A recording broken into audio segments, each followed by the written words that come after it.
Este capítulo particularmente foi escrito num momento de profunda angústia do rei Davi. Quando ele fugia de Jerusalém para fugir de Absalão, o seu filho. Se você conhece a palavra de Deus, no registro de 2 Samuel, você conhece o episódio de Davi fugindo de seu filho, que queria não só conspirar contra o seu trono, como dar cabo da sua própria vida. Queria destruí-lo e tomar o trono. Um exército numeroso persegue Davi, ameaçando a sua vida, ameaçando a sua fé. Olha o que diz o versículo 2, são muitos os que dizem, não há Deus, não há salvação para você. Você acha que Deus vai tirá-lo dessa encrenca? Se você acha que Deus vai tirá-lo dessa situação, pode esquecer, Davi. Teu filho conspirou contra você, e são muito mais numerosos os que contra você já se levantaram do que aqueles que a favor de você estão. Pode esquecer. Davi foge do próprio palácio, levando consigo alguns poucos homens que foram fiéis. À noite ele percorre e passa pelo ribeiro de Cedron e esconde-se por um tempo da fúria de Absalão, seu filho rebelde. Imagine um pai fugindo do seu filho, que queria destroná-lo e queria dar cabo da sua própria vida. Foi nesse contexto existencial que Davi escreve esta oração que nós lemos no capítulo 3 do livro de Salmo. Se nós pudéssemos dividir didaticamente este salmo, nós poderíamos fazê-lo em 4 pontos, são 8 versículos apenas. O primeiro e o segundo versículo, Davi apresenta a sua queixa a Deus. Senhor, como tem crescido o número daqueles que são meus adversários, eles são muito mais numerosos do que os que a favor de mim se levantam. As situações estão conspirando contra mim. O versículo 3 e 4, ele então declara a sua confiança em Deus. É no Senhor que está a minha confiança, porém tu, Senhor, o Senhor é o meu escudo, o Senhor é a minha glória, foi o Senhor que exaltou e exalta a minha cabeça como rei deste povo. No versículo 5 e 6, ele canta de como está seguro, se deita e dorme. E no versículo 7 e 8, ele fortalece a sua vida para o conflito futuro que está diante dele. Eu não vou temer nada do que está por vir. Como deve ser uma oração que Deus ouve? Na perspectiva do Salmo 3. Que tipo de linguagem Davi usou e que eu e você podemos usar numa oração que Deus ouve? Eu diria que, em primeiro lugar, é uma linguagem que traduz a intimidade do nosso relacionamento pessoal com Deus. Eu amo esta expressão, eu já fiz menção dela em outros textos da palavra de Deus, no mesmo livro de Salmo, que ele diz, eu me deito e pego no sono, eu acordo porque o Senhor me sustenta, ou em outras palavras, eu me deito e durmo, depois eu me levanto, descansado e confiante, simples assim. Parece tão simples, mas talvez algumas noites foram longas demais para você, não é verdade? Talvez você tenha sido acordado, como eu, em algumas noites, para ser lembrado das minhas demandas, das minhas preocupações, das minhas aflições, das minhas dores, porque elas são as primeiras que saltam-nos aos olhos, que se colocam de pé do lado da nossa cama e nos contemplam deitados no meio de uma noite. O salmista diz, eu me deito e pego no sono, eu acordo porque o Senhor me sustenta. Eu diria que a oração do salmista é como uma expressão, a linguagem que ele usa é uma linguagem mais primitiva possível. A gente não aprende primeiro a orar, para depois orar, a gente faz isso, a gente ora. Às vezes as pessoas se convertem e dizem, pastor, mas como é que eu oro? Eu só digo, você termine dizendo em nome de Jesus. Mas como é que é, pastor? Você fala com Deus. Simples assim. É primitivo. É esta relação de intimidade com Deus, que não requer uma prática, que não requer uma circunstância, que não requer uma composição linguística, uma estrutura. Não, é uma conversa, é uma exposição diante de Deus, Não é uma fala articulada, é com a vivência na vida cristã, no contexto da igreja, na realidade dos nossos encontros, de celebrações como essa, nós vamos adquirindo aqueles cacuetes ou aquelas linguagens evangeliquez. Eu gosto muito de uma história que o pastor Carlos conta, de um irmão, e nós tínhamos um irmão também assim na nossa igreja, lá no interior de Minas, que ele, quando o pastor já não fazia isso, para ser bem sincero, mas quando alguém que estava dirigindo a liturgia lembrava de um irmão e pedia ele para ele fazer oração, a coisa era difícil, porque ele ia levantar e orar meia hora. E eu amo quando o pastor, eu lembro uma história de alguém que fez exatamente a mesma coisa e o irmão não parava mais de orar e o pastor não teve dúvida. Ele pegou o inário e falou, enquanto o irmão ora, vamos cantar o hino e tal. E continuou a liturgia. E de algumas coisas que me vêm à mente, como a experiência de uma mulher que depois de mais de 60 anos de convívio matrimonial, sepultava o seu esposo, e ela nos pediu que orasse, que ela gostaria de orar, agradecendo a Deus pela vida dele naquele momento, e eu amava a forma também como ela se dirigia a Deus, na sua intimidade com o Todo-Poderoso. E ela faz um histórico da vida dela com ele. Senhor, o senhor lembra quando eu conheci o Tunico? Eu não gostava de homem de bigode, Senhor. E ela foi por aí. E contou a trajetória dela com aquele homem de Deus e a experiência vivida com o Senhor, vivendo com Ele. Mais de 60 anos de vida conjugal. A oração é uma expressão primitiva que deve fazer parte desta intimidade com Deus. Eu queria chamar a atenção dos pais, quem sabe ainda mais das mães. Você já viu uma mãe conversando com um bebê que ainda não fala? Ou um pai? A gente se transforma. A gente fala e parece que ele está entendendo, não é verdade? E aí ele resolve responder. Você já viu ele responder? Mas você entende, não entende? Nós temos um pai que nos conhece, que sabe falar conosco, que sabe expressar todo o seu cuidado, zelo, amor, até às vezes a disciplina. Eu me lembro de um dos meus filhos, ainda pequeno, sem falar, e eu dei uma bronca nele, quase apanhei da Roseli, mas eu dei uma bronca nele, porque ele estava trocado, estava limpo, tinha mamado. Está querendo o quê, meu? E aí ele parou. Ele entendia. Talvez você não encontre palavras para o Senhor, mas Ele te entende.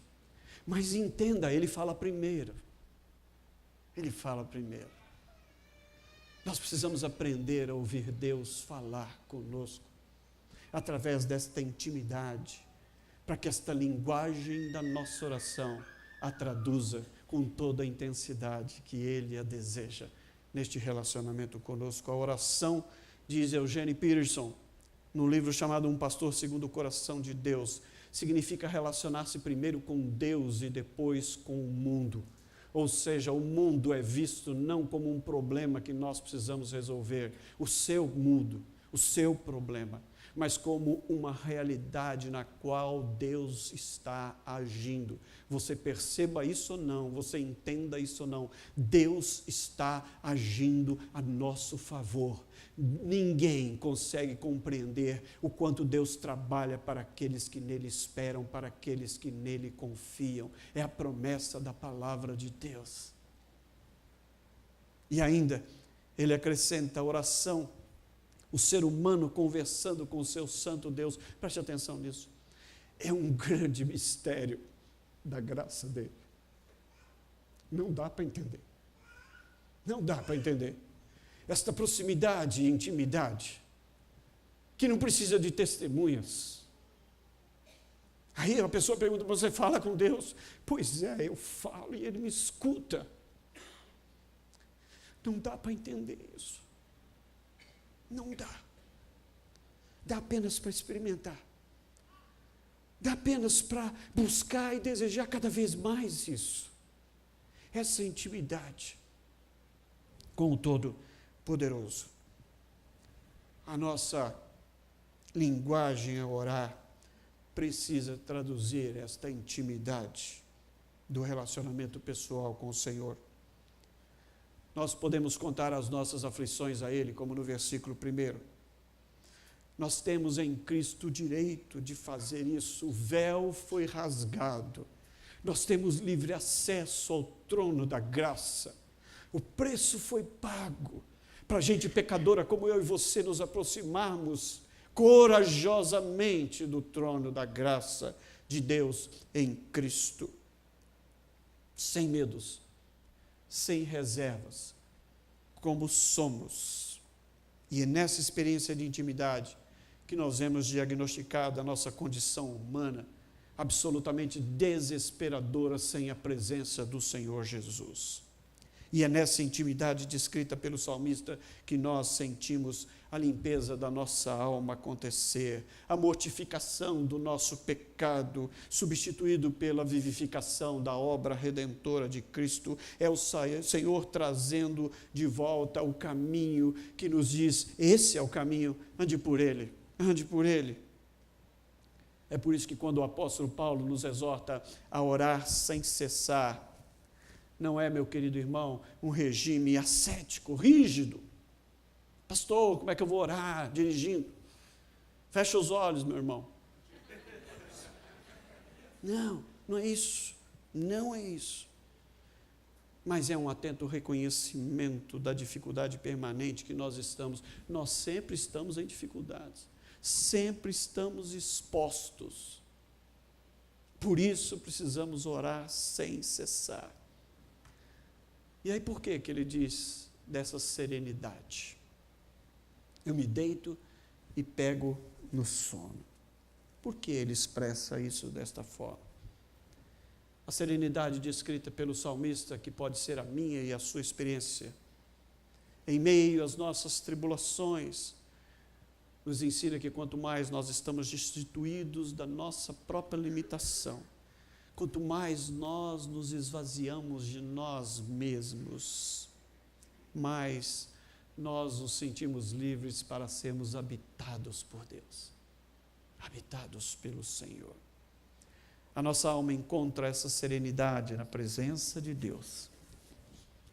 Esta é uma linguagem de uma oração que Deus ouve, intimidade no nosso relacionamento com Ele. Mas eu queria fazer uma segunda observação a partir do texto da palavra. A oração que Deus ouve tem uma linguagem que revela o nosso amor e o nosso temor a Deus. Porém tu, diz o verso 3, porém tu, Senhor, és o meu escudo, a minha glória. É o Senhor que exalta a minha cabeça. Ou em outra palavra, em outra tradução, mas tu, ó Deus, me protege de todos os lados. É o Senhor que me firma aos pés, é o Senhor que ergue a minha cabeça. Se no verso 1 e 2 o salmista descreve uma circunstância de adversidade e que ele enfrenta, reconhecendo-a, no verso 3 ele nos revela nessa intimidade com Deus, na sua palavra de oração, todo o seu temor de Deus. Ele sabe quem é o seu Senhor. Ele afirma a sua confiança nele. Ele sabe. Eu sei em quem tenho crido.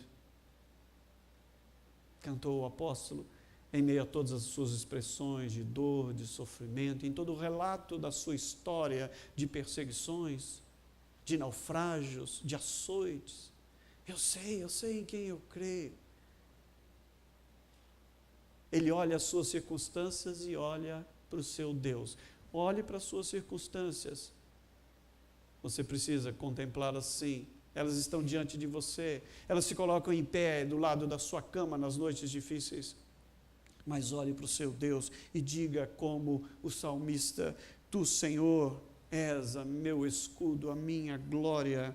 É o Senhor que me coloca de pé e a minha confiança está no Senhor. Isso nos encoraja, queridos, a enfrentar as situações pelas quais nós vamos passar. A bênção de Deus vai se fazer presente no momento do nosso sofrimento. Essa é a nossa alegria. Ele é que nos defende, Ele é que nos honra. Ele é a nossa alegria em todas elas, mesmo nas piores situações, nós desfrutamos desses itens da fé. Eu gosto de pensar que quando eu dobro os meus joelhos diante do Senhor, eu sinto tocar os céus. É como se os céus descessem à terra e me alcançassem. Davi sabia que o amor que Deus tem por ele seria traduzido no cuidado de Deus. Por isso que ele, depois de dizer das suas tribulações, ele diz: eu me deito e pego no sono, durmo, acordo, porque o Senhor me sustém. E aí ele diz: eu não tenho medo de milhares do povo que tomam posição contra mim de todos os lados. Você já se sentiu acuado assim? Filipenses, C.S. Lewis, melhor dizendo, ele foi citado por Filipenses, eu já mencionei várias vezes isso, é um livro que tem na livraria, vale a pena, é para mim o livro mais primoroso sobre oração. Ela faz alguma diferença, é o texto de Filipenses. Ele cita C.S. Lewis dizendo que a oração que precede todas as outras é esta: que eu seja verdadeiro. Aquele que fala que sou eu, seja verdadeiro diante do Senhor, e seja verdadeiro aquele com quem eu falo. Com quem eu falo.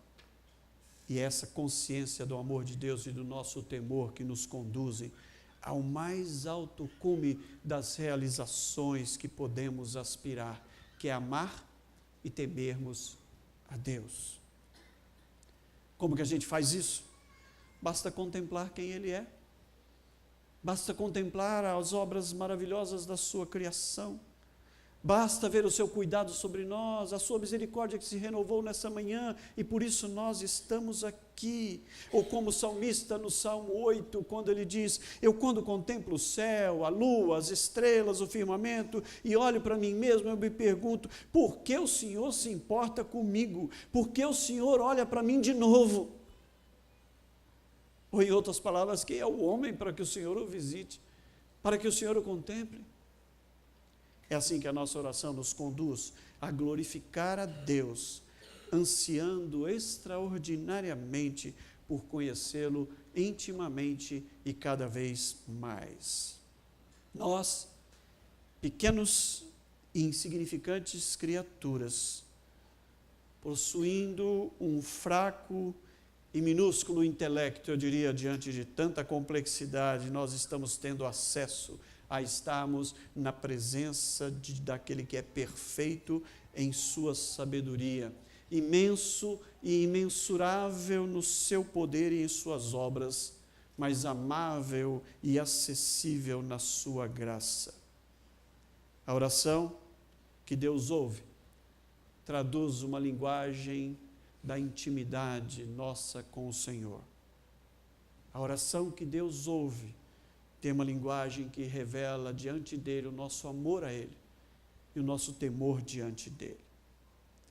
Jesus, nos seus últimos momentos, exortando os seus discípulos, orou ao Pai dizendo: eu te louvo, Senhor, Pai eterno, Senhor dos céus e da terra, porque o Senhor escondeu muitas coisas aos sábios e cultos e as revelaste aos pequeninos. Sim, Pai, pois assim foi do teu agrado. Todas as coisas, orou ele, foram entregues a mim por ti mesmo. Ninguém me conhece sem conhecer o Senhor, e se eu não te der a conhecer a eles. E ele se deu e tem se dado a conhecer a nós. O Salmo começa com aquela péssima notícia: não há salvação para você. É curioso, o termo usado no hebraico para a expressão de salvação é Yeshua, que é traduzido por salva-me, Senhor, no versículo 7, e salvação no versículo 8, da forma como nós temos. Mais ainda, esta expressão é usada 136 vezes no livro de Salmos. E é dela que venha o nome do Senhor Jesus. Não há uma única palavra abstrata, eu diria, neste texto do capítulo 3 do livro de Salmo. Os substantivos, os verbos usados são específicos, são diretos. Tudo é pessoal neste salmo. Deus é um Deus pessoal, que se relaciona com os seus. Aquele que ora é alguém pessoal, como posso ser eu e você. A experiência que ele tem na sua oração é real. É real. O relacionamento é íntimo e real. As emoções que ele expõe na sua oração são emoções reais, vivas, intensas. Aqui não existe informação sobre quem é Deus. Aqui existe uma relação com Deus. Uma expressão da intimidade com Deus. Uma expressão de temor e amor a Deus. É por isso que orar não é falar sobre Deus, é falar com Deus. É por isso que com intimidade, com temor e tremor, eu e você podemos dizer: Abba, Pai, Paizinho, intimidade com o Todo-Poderoso.